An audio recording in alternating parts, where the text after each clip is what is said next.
We're going to begin in a few minutes to allow some more people to log on, and we will be starting shortly.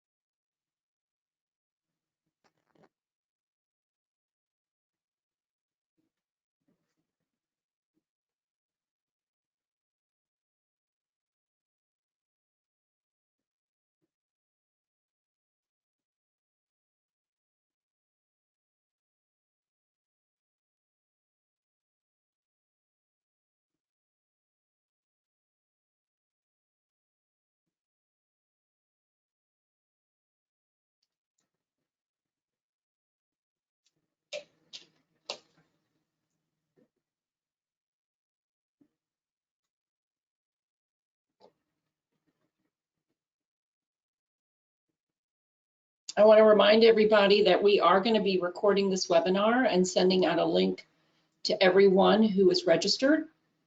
So you don't have to take copious notes. You can just rewatch it at that point. If you do have questions, please enter that into your panel there, and we will be doing a Q&A session at the end for the last 30 minutes or so. So if you've got some burning questions, you can put it in, and we'll get to those at the end. So I think we'll get started in about 2 minutes.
I see some more folks signing on. We're going to get started in about 1 minute.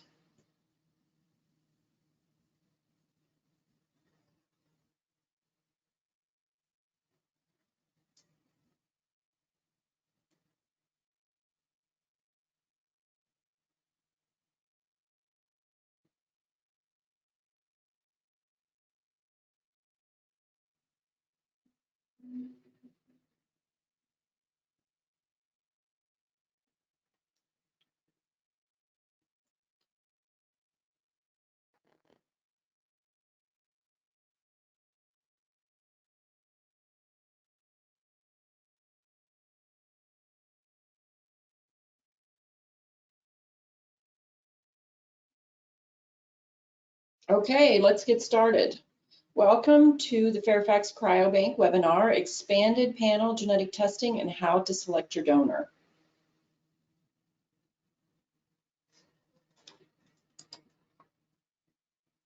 My name is Suzanne Seitz. I am a genetic counselor. I've been with the Cryobank for almost 20 years and a genetic counselor for over 30. And this has been a wonderful place for me, and I hope you get to see how excited I am about my job and what I do for you guys. I'm joined by Doreen Duggan, who is the Manager of Client Services, and she'll be helping out with the Q&A session at the end. And then Morgan Barker will be helping us moderate those questions. The format is about a 20 to 30 minute presentation, which is a PowerPoint, and then another 30 minutes of Q&A. And we'll go on all the way to the end if we have questions. I wanted to introduce you to our genetics team. We are really blessed to have a really skilled set of peers that we work with. Dr. Harvey Stern is our medical director. Not only is he a pediatrician, he's also a clinical geneticist and a molecular geneticist. He has a PhD in molecular genetics. He is our medical director and reviews all the donor histories and genetic testing results. Brian Mariani is a PhD in molecular genetics, and we have an in-house molecular genetics lab that allows us to do a lot of the testing here. And then Joseph Schulman, who is our original founder, all the way back in the 1980s, is also a clinical geneticist. So we've always been very strong in our genetic component from the founders all the way to the current time. Nadine Carcamo is our genetic assistant, and if you all are calling into client services, she will often be the first person to answer your questions, and she works very closely with me to get your questions answered and get you the right donor. So the goal of the webinar today is to cover a couple of points. I want to explain what it means to be a carrier. I want to tell you what kind of genetic testing we do here on all of our cryobank donors. And I want to help you navigate the donor search so that you can use all the functionality there to find that perfect donor. And then, of course, at the end, we want to help answer your questions. We started doing expanded panel genetic carrier testing back in January of 2018. It means now that pretty much half or a little bit more than half of our donors have this expanded panel testing completed. That includes 283 conditions. It's done by gene sequencing, which has the highest detection rate possible in the industry. And a negative result, and this is an important concept, a negative result reduces risk to be a carrier significantly, but we never get to quite zero risk, but this is the testing that allows us to reduce risk as much as possible. Now go back to your biology class from high school. What we're looking for on these genetic panels are recessive, autosomal recessive conditions. And these are conditions that if we carry one copy on one of our genes, we are considered a healthy carrier. In order for someone to actually be affected with the condition, they need to inherit that carrier gene from both their biological parents. So two people who are carriers, these are the outcomes that are possible. Unaffected offspring, carrier offspring like themselves, healthy, and then two carrier parents have a 25% chance or 1 in 4 chance of a child affected with that condition. So when we are doing the expanded panel genetic testing, you know, anyone having it done, whether it's a donor or anyone in the general population, what's your chance of being a carrier for something on the panel? Well, if you're doing 283 genes, it's about a 70% chance you're a carrier. So you're in good company if you're positive. So it's actually to be expected. The more genes that we test for, the higher that percentage gets. We are actually all believed to be carriers of a handful of genetic conditions. Right now we test for a few hundred, and given that there are 20,000 genes that make up a human being, you know, at some point we'll find out what genes we carry, perhaps decades in the future. So what's the chance that both biological parents would be a carrier for the same gene? There's a less than a 1% chance of that. But clearly that's the situation we're trying to avoid, because once both parents are carriers for the same condition, there is now a 25% risk of an affected child. So when we do all this testing, when we're doing it on the donor and when we're doing it on you, this is the situation we're trying to avoid. So how do we reduce our risks? You know, we've got all this access to testing. We've got all these donors that have all this testing done. You're being offered testing at your clinics. So how do we reduce risk? Well, if we discover that you are a carrier for a specific gene, we want to make sure the donor is tested negative. And in reverse, if the donor is a carrier for a specific gene, we want to make sure you or the egg source are tested negative before you use that donor. That's the bottom line. Now, I'm going to go through a couple of different scenarios and kind of walk you through how you might select a donor. So if you've had genetic testing done and you find that you are a carrier, it is possible to look and see if we have donors that are already tested and negative. And I'm going to show you how to use the donor search and the genetic filter functionality to get to a place where you can find donors that work for you. And in another scenario, if you've not had any carrier testing done, or your carrier testing showed that you were all negative, which means you're in the minority, but if you were all negative, you can really look at any of the donors on the list, but you have to be a little bit more selective. You want to look at the donors who are not known carriers, and there are about 150 donors on the list that are not known carriers. Now, some have had the full expanded panel done, but some of them were tested prior to 2018. They had fewer genes tested, but they are not known carriers. So there isn't a red flag of a known carrier status, but so they could be suitable for you.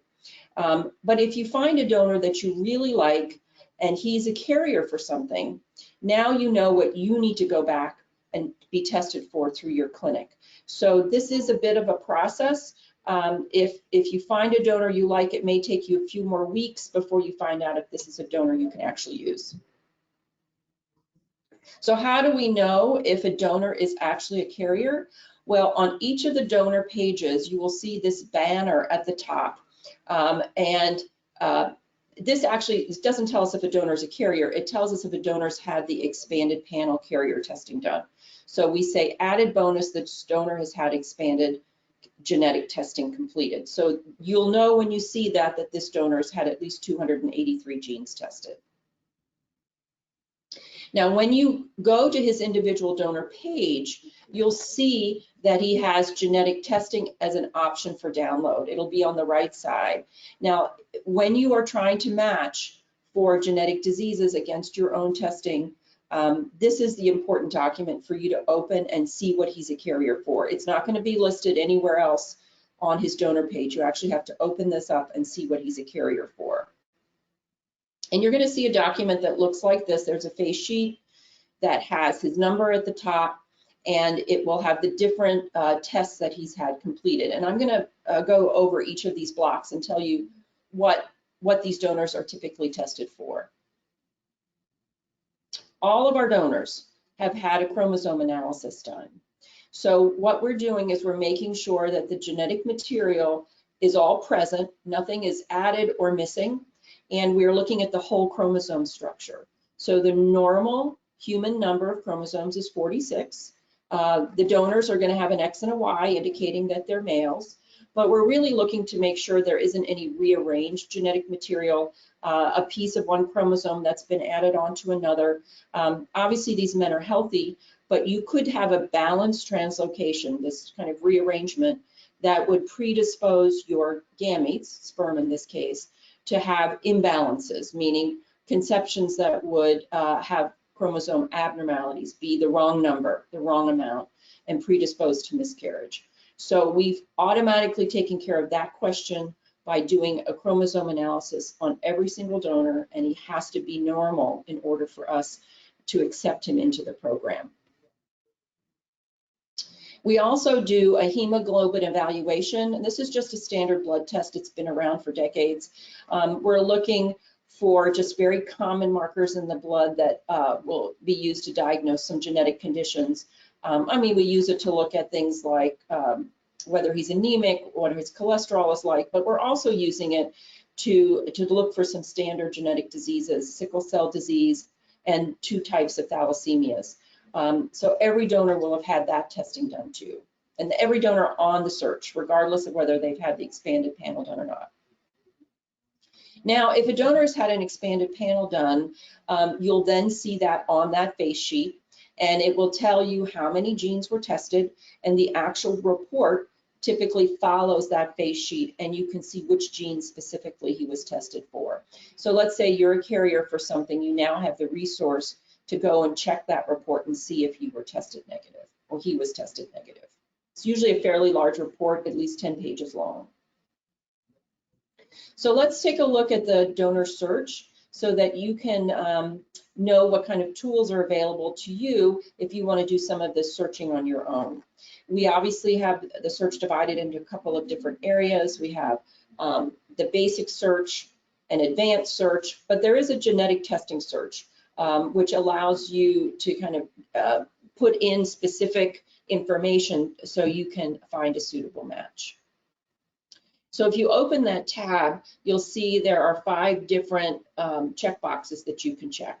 Any is the default. So if that is, it's there. So if you don't have this, when the other fields selected, every donor with any kind of testing will be presented in your results. But if you want to make this a little bit more selective, you can pick one of these other boxes. These are the donors, the expanded genetic disease tested donors are the ones that have had the 283 plus genes tested. So if you know that you're a carrier for a gene because you had the expanded panel testing done, you want to look at this subcategory of donors. There's also a category called all negative expanded panel donors. Now these, if you recall, only about 30%, 70% of us are going to be carriers when we do this testing. So that means by default, only 30% are going to be all negative. So this is a relatively small group of donors. They are in high demand and they often have the least availability. So you can start by looking there if you wish, especially if you had no carrier testing done yourself and you just want to go ahead and pick a donor that has no complications to worry about as far as testing. You can start there, and if there's a donor you like who has available vials, that might be a good solution for you. But know that that list is going to be pretty small, and those vials are going to disappear pretty quickly. Now, the other two options are where it can be very useful for you if you have had some carrier testing done yourself. If you know that you're a carrier, how are you going to find a donor that's already tested and negative? Well, you have two ways to do that. You can do that by the disease name from your report, or you can do it by the gene name. And reports look different across different labs. And also, one thing I find very disconcerting is that although the gene names are consistent, the condition names can actually be different across labs, even though basically they're the same condition. The third one on the list there, the phenylalanine hydroxylase deficiency, or PAH, can be called phenylketonuria or PKU. It has multiple different names, but PAH is the consistent gene, and that, for me, is always the best way to do the sort. The fourth one on the list, Zellweger spectrum syndrome, if you just use that name, what you'll find is there are probably 10 different Zellweger spectrum syndromes, and the only way to differentiate them is by gene name. PEX1, PEX2, PEX6, PEX12. So the gene name is the important name because it is the genes that have to be exactly the same between the biological parents when there's a carrier status. It's not the condition name, especially if there are multiple subtypes. It's the gene name that becomes really important. I add this slide, beta globin disease, because this is actually quite complicated, because HBB is the gene that actually can contribute to sickle cell disease, beta thalassemia, there's C-trait. It gets quite complicated with multiple different names. So the best way for me to sort is by gene name HBB. And it's important for you too to make sure that you're doing the search correctly.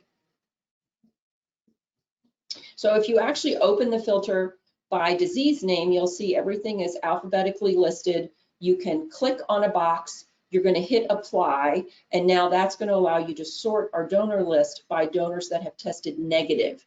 This example is for biotinidase deficiency, BTD. So you're going to check that box, hit apply, and now any donor that's going to result is going to already be tested negative. You can also do the same thing by gene name, which is my preference, and then you're going to be only looking for donors tested negative for specific genes. The good news is you can also use the filter in conjunction with other factors, traits that matter to you.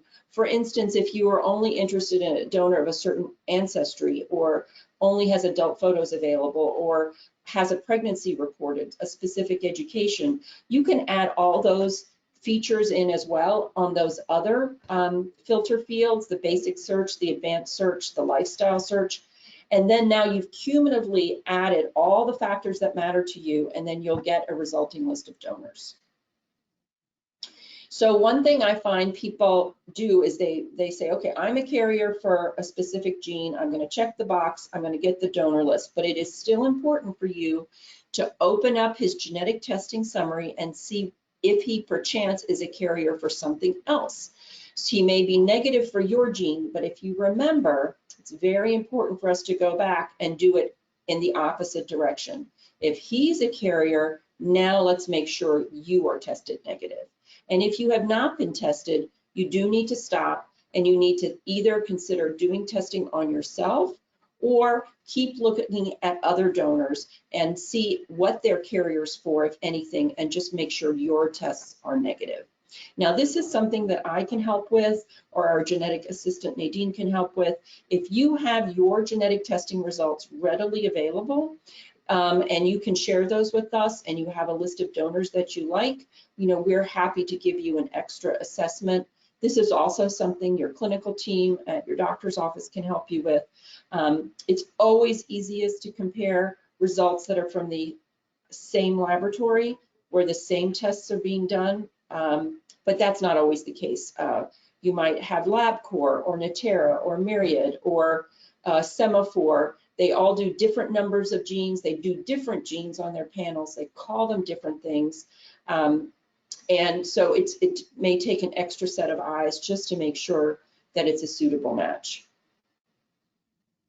There is an option that if you find a donor that you really like, and he has not been tested for the gene that you're a carrier for, it is possible in many situations, not every single situation, but in many of those situations, for us to do additional testing on the donor. This does slow the process down a bit. It does sometimes take up to 6 weeks, usually it's closer to 4 weeks for a result to come back. There is a fee associated with the testing, and we do ask that you own at least one vial for your personal use in a future cycle before we get started, because often 4 weeks in the time of a donor could mean the difference between having availability and being sold out. And we certainly don't want you to put the effort into doing special testing if the donor is going to be sold out at the end of that process. So you have to have at least a vial that you own, then we can get that testing started.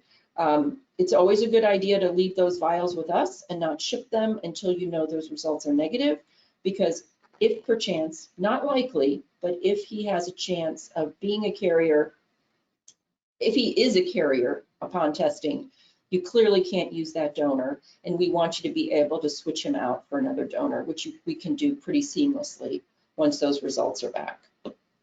If you've shipped those vials off-site, then it becomes a little bit more complicated. So we certainly encourage you to purchase the vial, store it with us till all the testing questions are resolved, and then ship when you're ready to do your cycle. So let's talk about the donors who are carriers. They look a little bit differently on the donor search. They have a few extra fields that you need to be aware of. Under that genetic testing download, you'll see something called an acknowledgement of genetic risk. Now, this is our way of saying he's a carrier. You need to acknowledge that he's a carrier before purchasing him. And we have a document that we need you to initial and do a digital signature on. This doesn't require a notary. This can all be done online.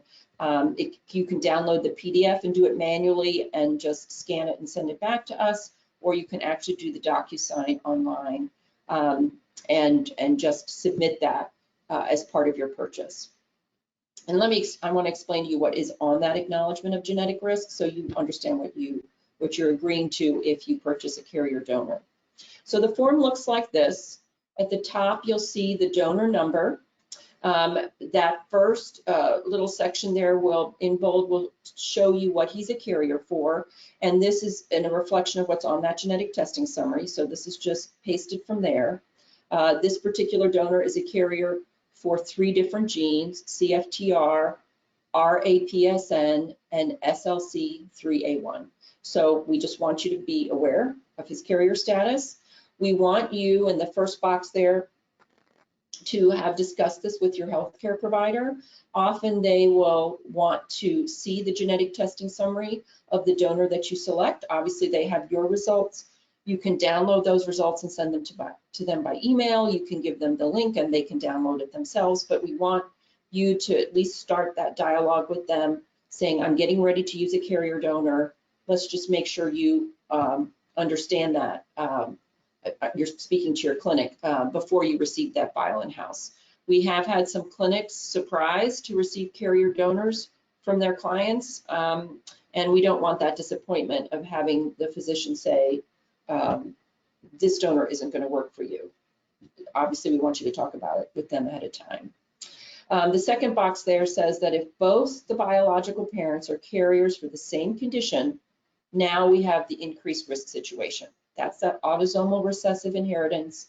Carrier parents are healthy, but it's only when two biological parents carry the same gene that now we have that increased risk situation.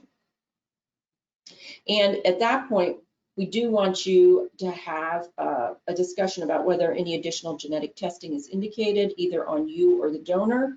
You can go ahead and sign this acknowledgement of genetic risk form, purchase the donor vial, and then do the testing. But we still want you to acknowledge that the discussion of testing has taken place.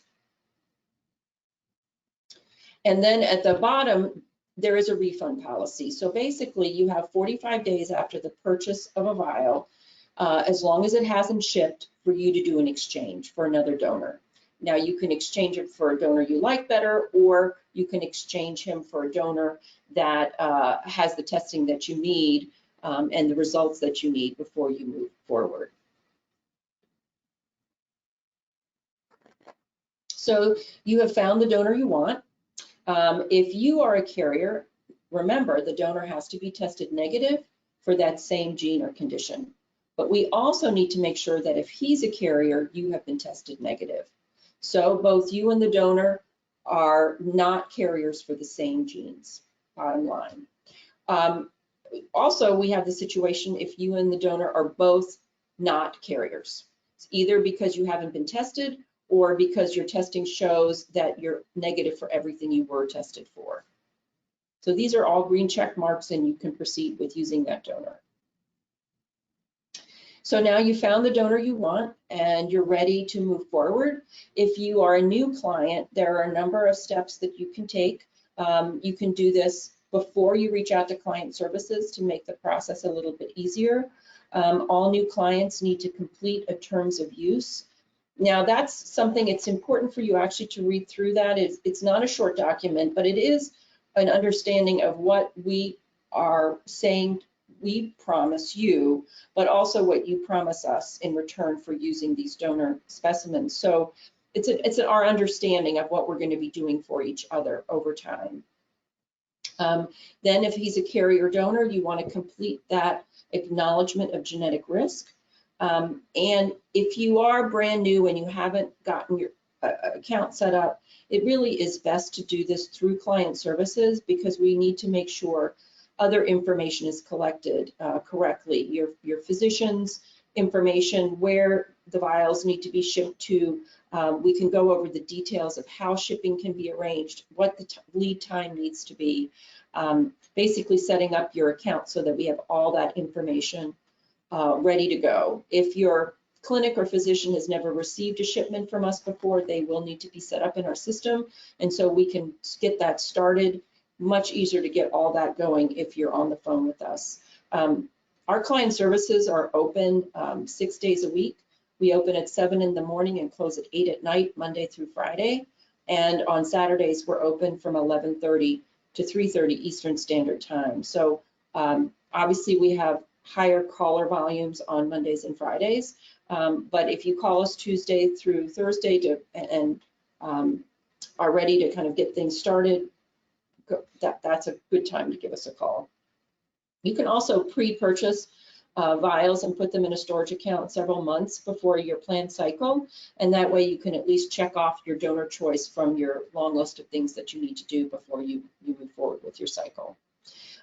If you've already purchased a donor with us before or already have an account with us, if the vial volume is high enough for a specific donor in a certain category, you can do that whole process online. If you've already completed a terms of use, that entire process can be done online, and that does simplify things once you've got that initial account set up with us. So just to summarize, you know, it is important to walk away from this conversation knowing that being a carrier is a normal, healthy state We are all expected to be carriers. And so being a carrier is not in any way mark against any of us. But we do want to make sure when we have a child that if we know we're a carrier, that the partner, the sperm source, the egg source, whatever the partner is negative. And we want that so that our child's risk for genetic diseases are reduced.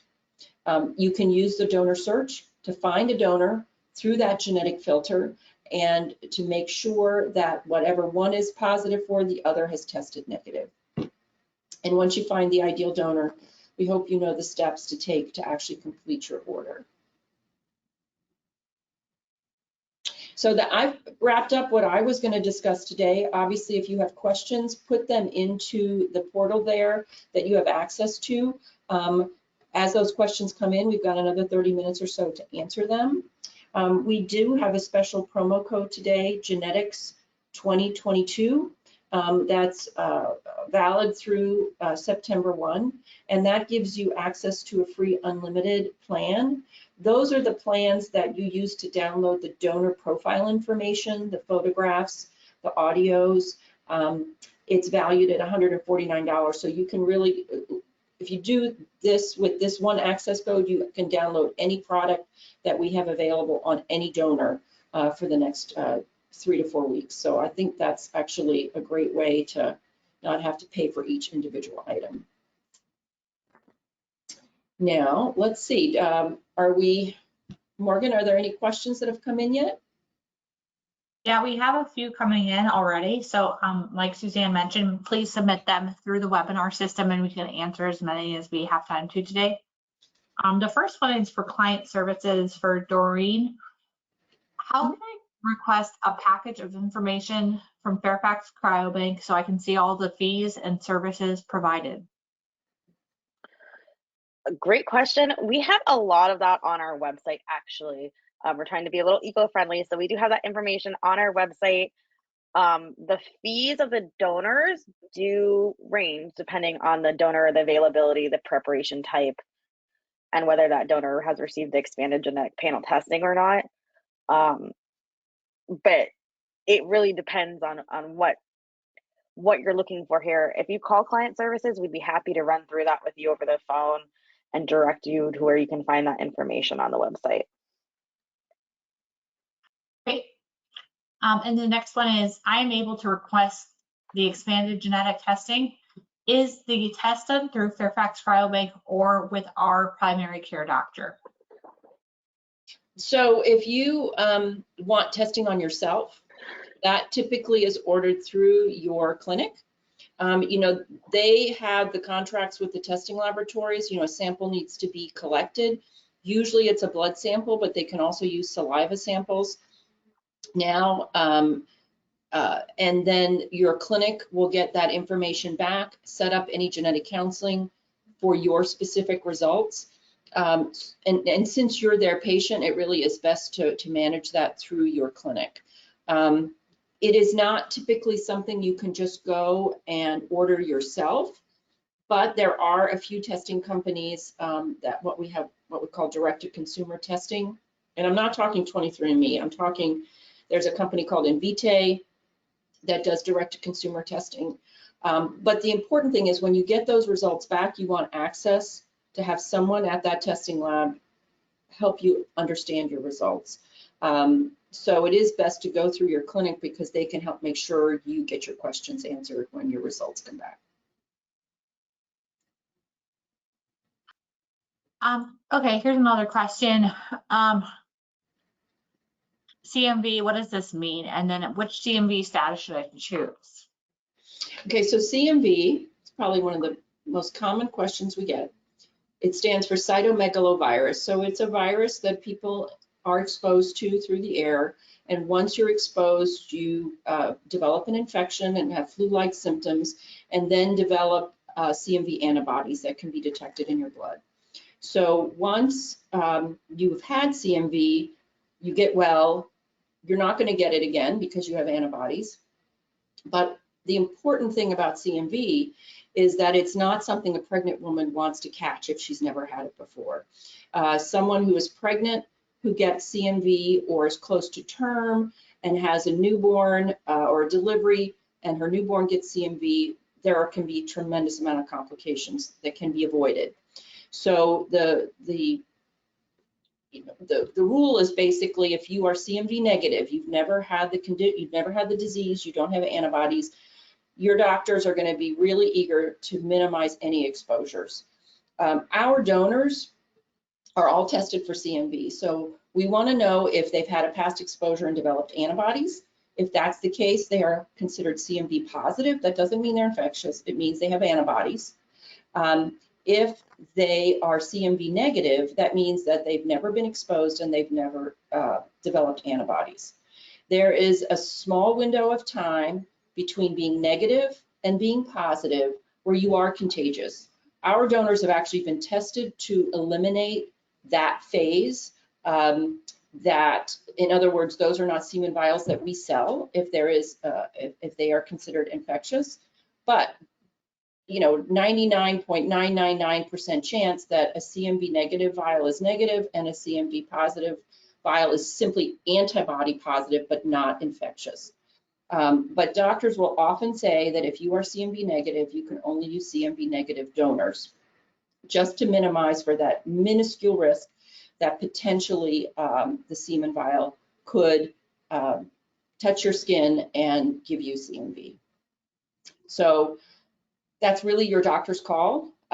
Usually it's more of a concern with inseminations, IVF. Again, the doctors may differ on whether or not that's a critical factor, since that semen never touches your body. But that's basically the CMV story. If you're CMV negative, it's a concern.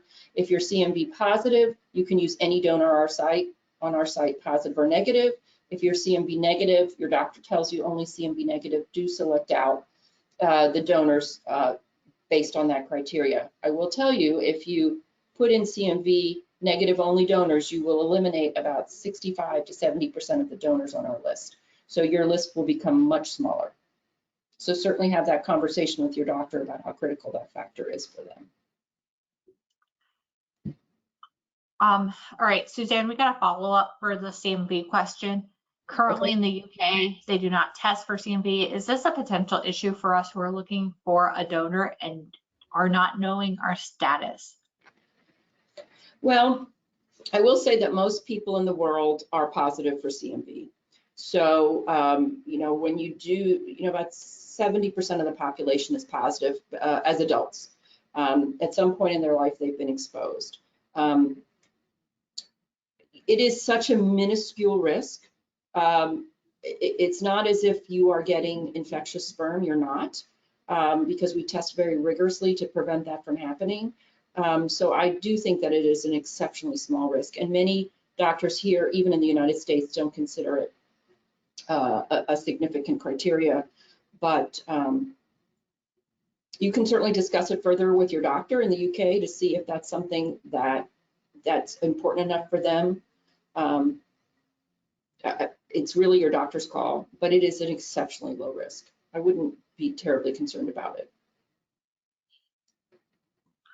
All right, here's a question, Suzanne.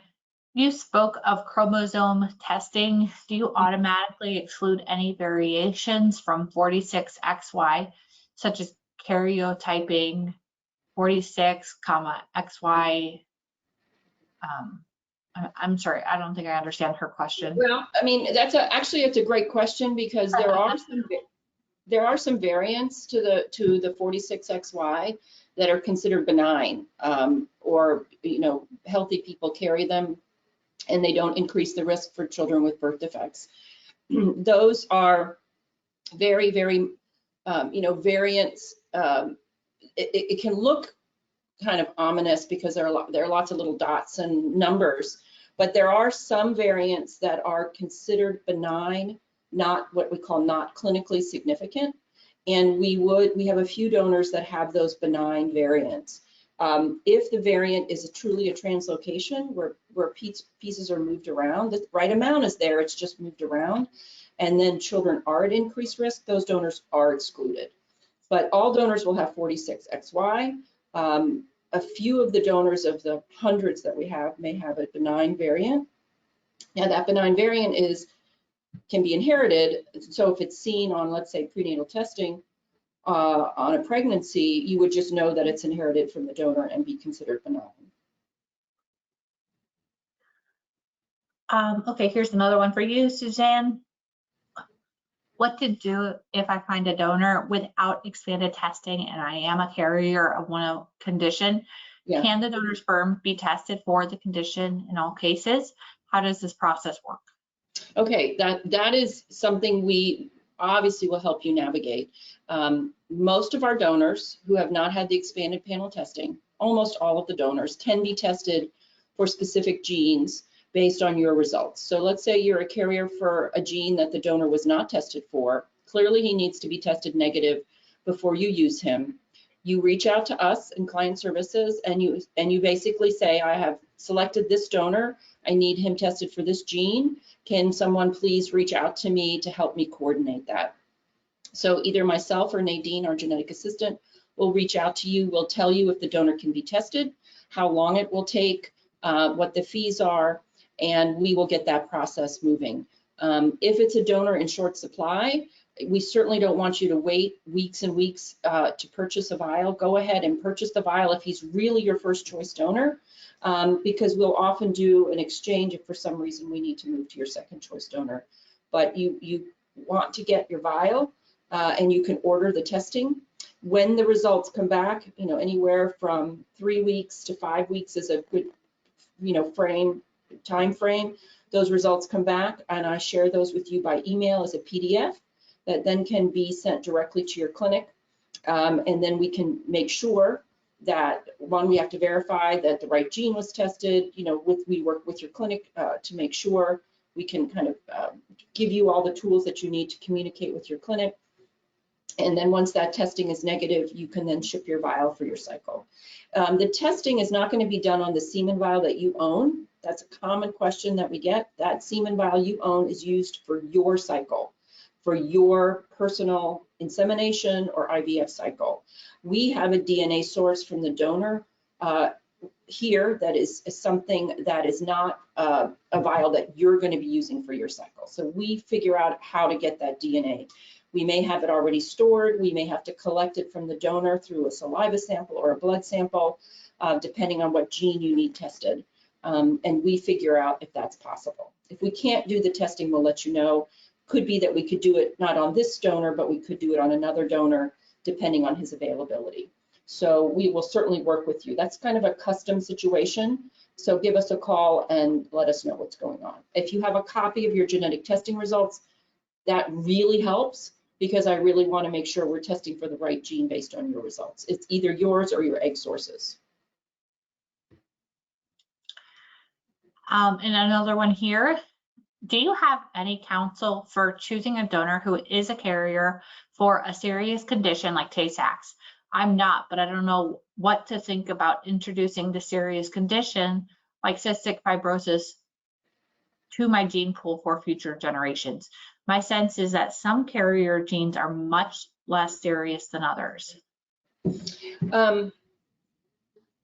That is a very, very good question, and people are typically concerned about just what it means to be a carrier. Some genetic diseases are more common, so their frequency is, more people are carriers. But the bottom line is being a carrier is a healthy state. And it only matters when you go on to have children of your own that the partner be tested negative for that same gene. Given that we're only testing for a few hundred genes today, and we're finding that 70% of us are carriers, when we can test for all 20,000 genes, at some point in the future, we will find out that we carry a handful of genetic diseases. So it is important to remember context here so that we're all going to be carriers. As long as there's an awareness that the carrier state could exist in your child, 50% chance that they inherit it from the donor or from you if you happen to be a carrier, and that they don't necessarily need to do anything about that as a newborn, but when they get to reproductive age, that would be important information. And by the time they're having children 20 years from now, the testing will be much further advanced. Instead of testing for hundreds of genes, we'll probably be testing for all 20,000. So I do think it's going to be relative to what's going to be available in the future for your children when they go on to have children. The next question here says, I've read for Jewish ancestry, additional testing is required. How do we tell if they have had that extra testing? Okay, excellent. Now I've been doing genetic counseling for 30 years, and we've always known that there are certain ethnic groups and certain ancestries that are at greater risk for certain diseases. And the Jewish ancestry does have a significant group of genes that seem to be more common. The carrier status seems to be more common within that population. That is a question that was more important in the donors that were tested before 2018. At that point, when we knew a donor was Jewish or had Jewish ancestry, we would do a panel of about a dozen diseases in addition to the standard testing that we did on the donors. But since we started the 283 gene testing in 2018, all those Jewish diseases are included in that list. So, so if a donor today is Jewish or non-Jewish, they're getting the identical panel because all those Jewish diseases are included. It then becomes important what your carrier or the egg source's carrier status is. If you are a carrier for Tay-Sachs, then it is important for us to make sure the donor has been tested negative. Regardless of ethnicity, that bottom line of if one's a carrier, the other is tested negative holds. Okay, and then here's one of our final questions here. Currently in the UK and looking for African-American sperm donors. However, it is quite difficult to find a match with the majority of donors genetic carriers or having an illness. Do you recommend having a genetic screening overall? Do you test for multiple genetic disorders if we provide you with our first, second, third choice? And if we do have one come back positive, do you buy back the donors? So, a couple of layers to that question. The easiest way for you to be able to use a carrier donor, which means you're going to have the greatest choice of donors at your disposal, is to have carrier screening done on yourself first, know what your carrier status is, and that opens up the entire donor list to you. If the donor has already been tested and negative, you can use him. If the donor hasn't been tested, we know what to test for. We can facilitate that with you. We will hold vials for 45 days while all this testing works itself out. And we will buy those vials back if it turns out that the egg source and the sperm source are carriers for the same gene. So you would not have to hold on or keep a donor that you can't use. But the critical factor there is you can't have shipped those vials to your clinic because at that point that refund option disappears. So we want you to work out the testing issues, own vials so that he doesn't sell out, but keep them stored with us before they ship to your clinic. But we will, if it turns out that the testing shows that you're not suitable, we will definitely take those vials back if they're still with us. We will only test the donors for specific genes that you are already a carrier for. We won't take a donor that didn't have the expanded panel testing and offer to do all those genes on him, everything. We won't. We'll only do it for those genes for which the pregnancy is at risk. We have a follow-up to the question about the Jewish donor testing. It says the 283 panel doesn't include BRCA1 and BRCA2 breast cancer, right? What should we do in the case of the Jewish donors? So we exclusively test our donors for autosomal recessive disorders that show up in children. And we do not test for adult onset cancer syndromes in any of our donors by genetic testing. I mean, we do it through family history. Obviously, if we see a strong family history of multi-generational cancer, those donors are going to be excluded based on their medical history. But BRCA1 and BRCA2 are not genes that we test for in our donors. That kind of testing is rather complicated because of the consequences of a positive result are so significant. Usually that genetic testing is done through a cancer center based on family history risk assessment. And what we recommend is if, let's say you are a carrier as an egg source of BRCA1 or BRCA2, then using a sperm donor that has a negative family history for cancer through all 3 generations would be an important consideration. But we do not offer to do the BRCA1 and BRCA2 cancer screening testing. We don't do autosomal dominant disorders or like some of the 23andMe genes where there's an increased risk or an association with an Alzheimer's or a Parkinson's. You know, those are not diagnostic tests of genetic diseases that are in children. They tend to be things that show an increased risk in adulthood. And those are not genes that we agree to test on our donors. Another follow-up question here, an add-on to the previous question about the severity of genetic diseases like Tay-Sachs, for example, versus less severe. Should we be wary of a donor that has many positive genes, say 3 to 4? I agree that the severity of some of the diseases on the panel, some are milder and some are more severe. Some of them have treatment. The vast majority of them do not. Most genetic diseases are really quite significant, and children who express them will have a shortened lifespan and will struggle in many aspects of their development. And they're on the list because they have, you know, there have been many sick children that have provided the scientific data that have allowed us to identify the genes and have the testing available. As far as donors that have multiple things for which they're a carrier, whether they're 1 or 5, as long as you've tested negative for each of the genes that he's a carrier for, whether it's 1 or 5, is not, for me as a genetic counselor, is not a significant difference. You know, I look at, if you've tested for 283 and you're all negative, you know, there's still tens, you know, almost 20,000 we haven't tested for. So it's not a conclusive, know-it-all answer. It's for what we can test, we've reduced risk. And there's still going to be things, unfortunately, that can't be tested for. Children can still have issues that we can't anticipate. But as far as the technology today, testing for what we can test for, as long as if one's a carrier and the other is not, is fine, is a go. You can use that donor. Great. And here is the final question. It's a follow-up to the question about the African American donors. And they want to know, is that an extra cost and at a rate? For genetic testing, is there an added cost? Yes, they had asked about doing multiple genetic tests for first, second, and third choice donors.